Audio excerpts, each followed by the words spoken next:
Picture Getty Images. A drug commonly used to treat acid reflux is linked to a more than doubled risk of developing stomach cancer, researchers claim. Proton pump inhibitors (PPIs) reduce the amount of acid made by the stomach and are used to treat acid reflux and stomach ulcers. A study published in the journal Gut identified an association between long-term use of the drug and a 2.4 times higher risk of developing stomach cancer. In the UK, there are more than 50 million prescriptions for PPIs every year, but they have been linked to side effects and an increased risk of death. A link between PPIs and a higher stomach cancer risk has previously been identified by academics, but never in a study that first eliminates a bacteria suspected of fueling the illness development. Research by the University of Hong Kong and University College London found that after the Helicobacter pylori was removed, the risk of developing the disease still rose in line with the dose and duration of PPI treatment.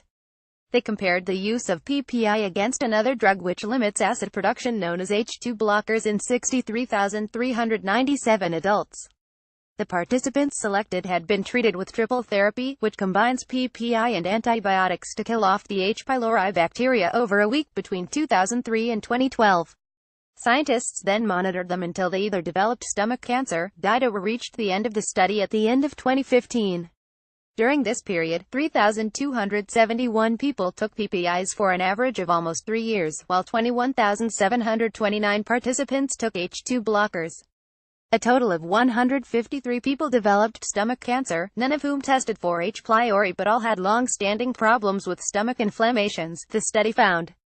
While H2 blockers were found to have no link to a higher risk of stomach cancer, PPIs was found connected to an increased risk of more than double.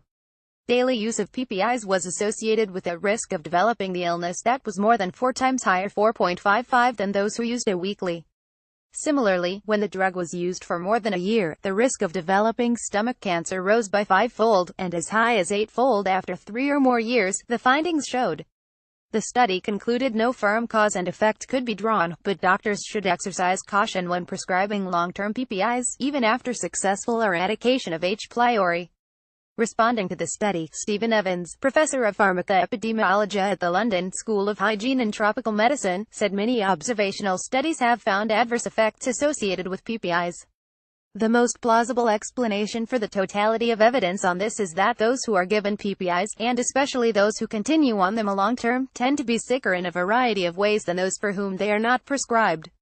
A spokesman for the Medicines and Healthcare Products Regulatory Agency said PPIs are well-established and effective medicines to treat conditions such as stomach ulcers and acid reflux.